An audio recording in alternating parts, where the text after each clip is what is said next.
Well, gold prices surged 9% in the first quarter, and the backdrop of the U.S. banking crisis has lifted investor sentiment. In March, gold experienced its highest monthly inflows in 4 years, and today's audience requested ETF Battle is a Gold Cup triple header between gold ETFs from Blackrock, State Street Global, and Van Eck. Stick around.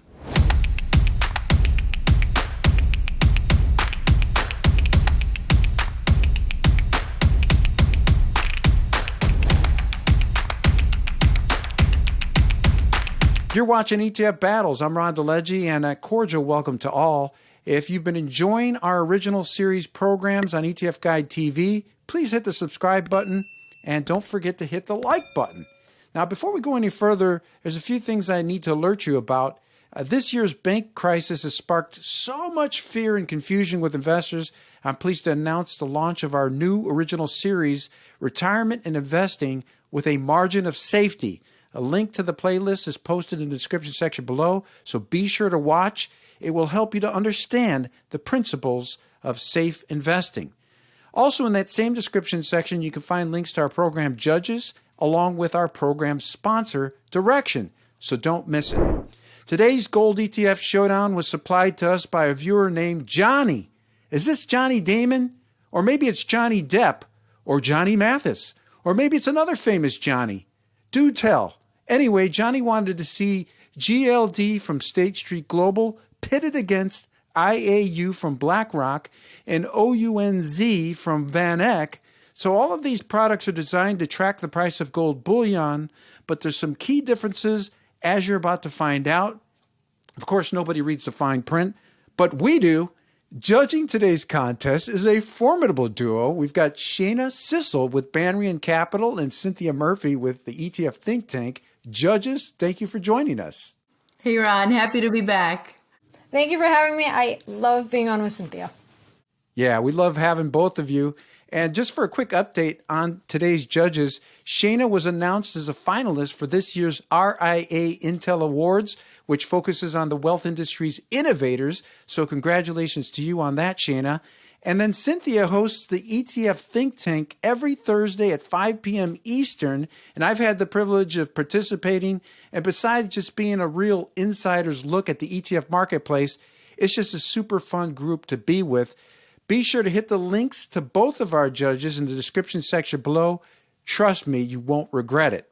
Now, our 4 battle categories for today's contest is going to be cost, exposure, strategy, performance, and then mystery. For mystery, that's where our judges can pick a single factor or thing that they feel is crucial to today's contest. Our judges can also nominate wildcard ETFs, or if they think there's a better choice somewhere else, or they can opt for a split decision. Now, I've got the scorekeeping duties. At the end of the show, we will declare an overall winner. Keep in mind, none of the battle outcomes are ever predetermined or known in advance by myself or our judges. So let's start with Cinthia. Cost is our first category.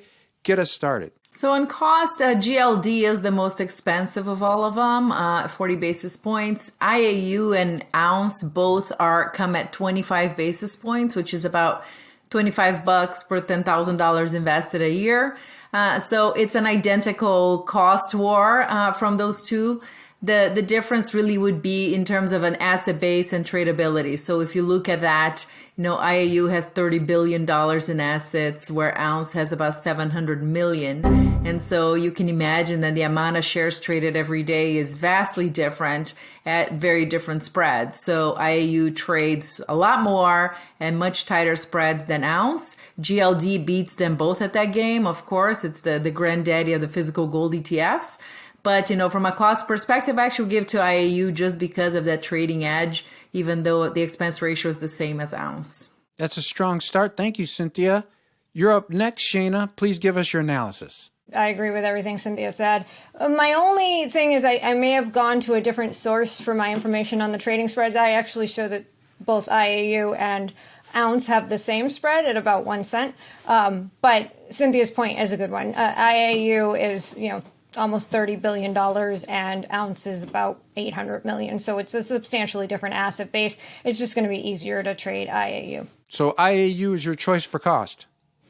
Correct. It is my choice for cost. Perfect. Our judges agreed on the first category. Will they agree on the others? Well, let's move next to exposure strategy. Shana, you're still up, so please give us your analysis. All right, so this is kind of interesting. I really had to dig deep to try to find some sort of difference between the three funds because they're all the same in that they all are physically backed by gold. Now, GLD and IAU are physically backed by gold bars, where OUNZ is gold bars and coins, so there's a slight differentiation there. But at the end of the day, it's backed by the physical commodity. So there's that to consider. So then I, wanted to look at, like, is there anything that makes them different? And yeah, there's slight difference. So for example, GLD, all their holdings are held in a vault in London, whereas IAU has the vault in London, but also in New York. And then OUNZ is all in London, but again, it has that coin aspect. The biggest difference between the three of these is that only one of them allows for the individual investor to physically get gold delivered, and that is OUNZ allows for investors to be able to get physical delivery of gold, which is really the only difference. And I don't know how important that is because I don't know how many people want to pay the delivery fee on that. But that's the main difference. So between the three of them, they're all backed by gold. They all are based on the spot price of gold. And they're all giving you the same exposure. So there's not a lot of difference here. But if I had to choose one, I would say OUNZ just because you can have physical delivery. Exposure strategy, OUNZ. Thank you very much, Shana.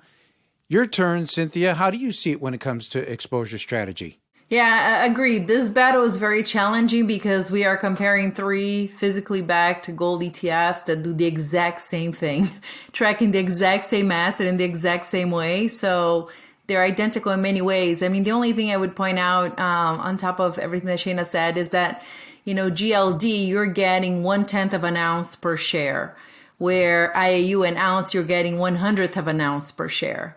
So, per share unit, your exposure is way more, gold backed in GLD than the other two. So it may make a difference if you're a big institutional trader or an investor. It may make a difference if you're looking at this just as a buy and hold diversifier for a portfolio. But that's the only other difference in terms of the exposure is the actual amount of gold backing each ETF share.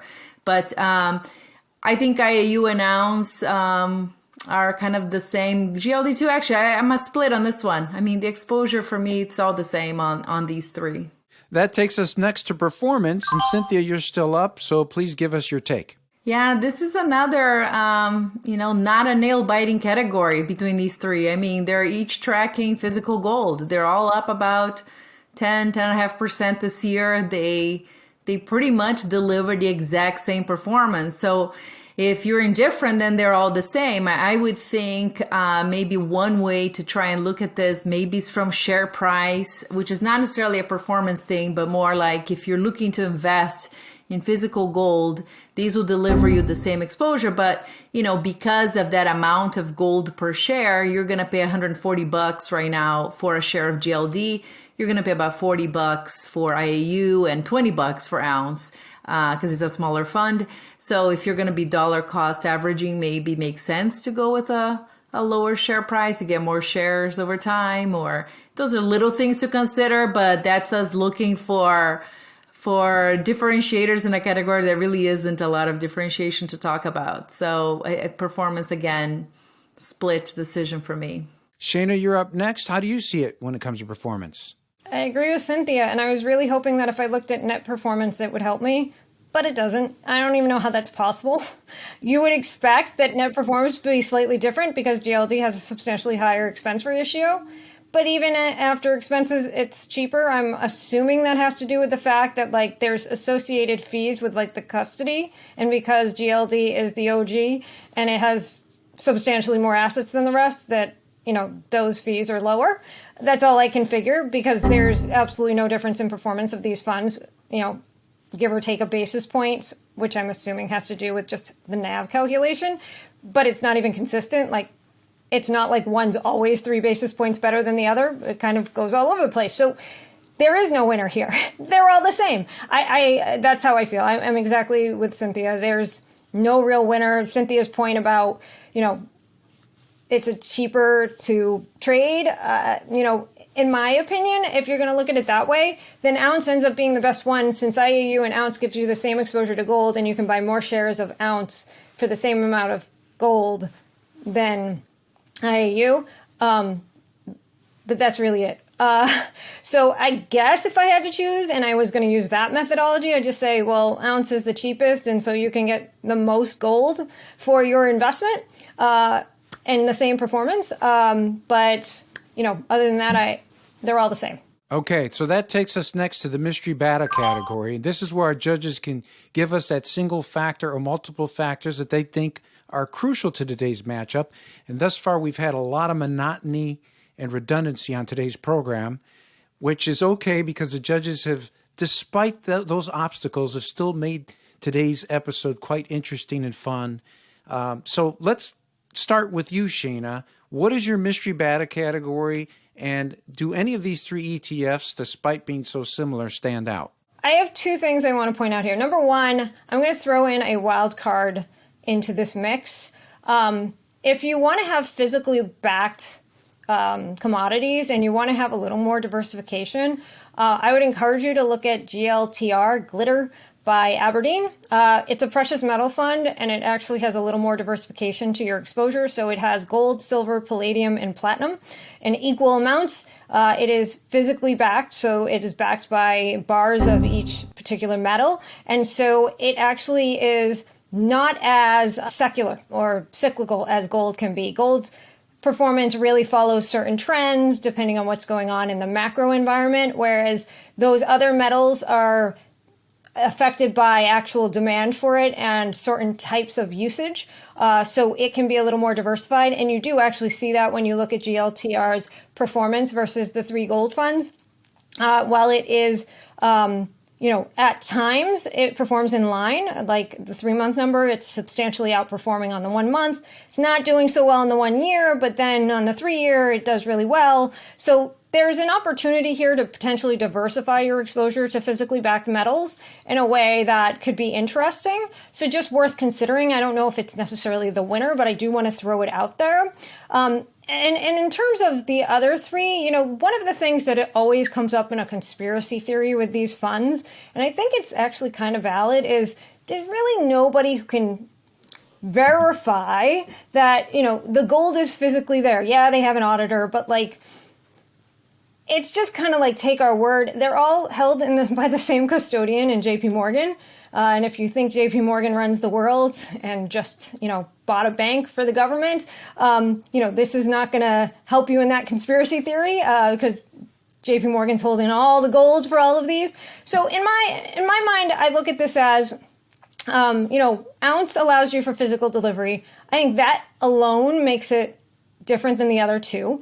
And I'm throwing Glitter out there because I think that there's potentially a real opportunity as we kind of move through this part of the market cycle to have a more diversified precious metals, physically backed exposure. So that if I have to choose, OUNZ wins because you can get physical delivery. But I'd also like to throw Glitter in there as a potential opportunity to get a little more exposure to precious metals in a way that could diversify you over time. Thank you for that great analysis, Shana, and for that wild card, GLTR. We appreciate that. Your turn, Cinthia. What is your mystery battle category, and which of these ETFs stands out? So I was going to go with application or implementation, and just the idea of, if you are just looking to add gold to your portfolio, you just want to hedge your risks, you want to diversify the basket, all the, the classic uses of gold in a broader allocation. I think IAU is an awesome bet. It's cheap, it's liquid, it's big, it's not going anywhere, and it's a product that is going to be there and deliver.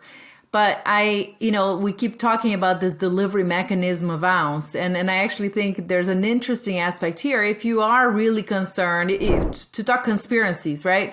So if you are really concerned that the dollar is going to disappear, that banks are going to disappear, that the world is coming to an end, A lot of people like to have gold under their mattresses. And I've talked to Exo Merck before, who, is from Merck, who launched that fund before they joined forces with VanEck. And they have actually executed a lot of deliveries, physical deliveries, and not to big institutional players, like small retail folks.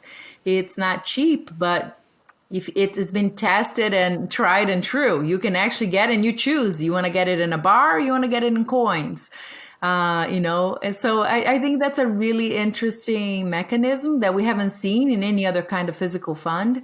So I like that. If you're really buying gold because you are worried about the end of the world and you want to have a coin of something to trade when nothing else works, I think OUNZ is the fund for you, because hopefully you get that transaction completed before all the banks fail. So it's I think that fund has an interesting, cool mechanism there. Got you down for OUNZ for your mystery battle category. Thank you very much, Cinthia. So that takes us to the part of the program where our judges are going to give us their overall battle winners. How will this go down? And I should say, thus far, and I'm kind of surprised that the granddaddy of gold ETFs, that's GLD, has not garnered not one vote up until now by any of our judges. But let's let our judges give us their final overall winners. So Cinthia, give it to us. Listen, it's I can't imagine not being a fan of GLD. I mean, there's nothing not to like about the first. GLD broke all sorts of new barriers into something new, and will be fans forever. But GLD really is more of an institutional product, is more of a trader product. If you're speaking to retail folks, when I think about my kids building their first investment portfolios, GLD is not for that demographic. And so I like the other types of investments that really open the door for more investors beyond the institutional world. And I think, to me, IAU and OUNZ both do that. They both do that very, very well. OUNZ has this interesting feature that I like for being interesting, but it doesn't necessarily make it a better investment product than IAU. I think if you're just looking at a portfolio allocation, they're both equally good. If you're dollar cost averaging, you're getting more for your buck with OUNZ. So I think that would be something to consider. So I would be split IAU OUNZ with a tilt towards OUNZ because of the share price and this interesting delivery feature. Shana, your final chance to weigh in with your overall battle winner. Give it to us. So first, let me introduce the audience to my very annoying kitten, who is trying to jump on my computer and might, interrupt our conversation. That's okay. So She decided to join us at the most crucial time of the program. This is right now when we're about to make and declare final winners. So perfect timing, Kat. I agree with Cinthia. It's hard to really choose. They're all kind of the same. GLD is the granddaddy of them all. And so you have to give them points for that. Because these are all essentially the same thing, it comes down to me in, which one is the most differentiated at all. Because, if you're going to invest, what's going to give you a little something special? And so for me, it's OUNZ with the physical delivery component. It's the same expense and cost as IAU. Yes, it's substantially lower in assets, but it's almost $1 billion. So it's not like it's a small fund, compared to any other category, that would be a substantial fund. So it's not particularly a small fund. It's cheap in terms of its cost. It's the same as the rest, but with that little extra perk of if you want to have physical delivery, you can. And to me, that puts it over the edge. So OUNZ is my winner. Well, our judges have spoken. And according to my battle scorecard, today's winner is going to be OUNZ. And our judges brought some great points. Of course, with this battle, we had a lot of monotony because all these funds basically do the same thing. They've aimed to follow the price of gold bullion. The difference being OUNZ, OUNZ, aims to do that, but also give you the flexibility for taking physical delivery of your gold, whereas the others in this contest aren't really designed for that. They have more of an institutional investor application, in other words, the big money. But as far as retail investors are concerned, they can get those physical deliveries of gold if they want right to their doorstep. Of course, it's not going to be Amazon Prime. You're going to pay the cost for that, but it's something that some investors may want to, keep in mind in terms of just having that flexibility. Also, I should mention the GLTR, which was nominated by Shana as a wild card. I thought that was an interesting choice just because it's got a more diversified play, as she pointed out, on precious metals. It doesn't just own gold, but you also get silver along with palladium and platinum. And one other point I wanted to make, which our judges did not make, is those of you trading gold in terms of looking for generating income on that asset, I think that's an interesting play. And I think as far as that's concerned, probably GLD and IAU would win in that department, just in terms of liquidity on options. For example, if you're writing call options to generate income on that gold, some of you may want to do that. But again, that's just something, that's a kind of a tertiary thing. Didn't really come up in today's contest, but I think our judges did a great job in breaking it down and really helping us sort through today's triple header, this gold contest, which actually was quite interesting despite the redundancy. Shana and Cinthia, great job. We appreciate your timely insights. Thank you so much. And I just want to point out the option thing. You can still buy GLD options and not hold the GLD ETF. So if you're still going to have exposure to gold, you're still hedging the same bet. So just wanted to throw that in there as well. But thank you so much for having me, Ron. I really appreciate it. Yeah, thanks for having me. It's always a pleasure. Be sure to visit the description section below. We've got research links to our judges. While you're there, be sure to check out the link to our program sponsor, Direction. Which ETF battle would you like to see in our next episode? Send us your ticker symbols in the description section below or on our Twitter feed at ETF Guide.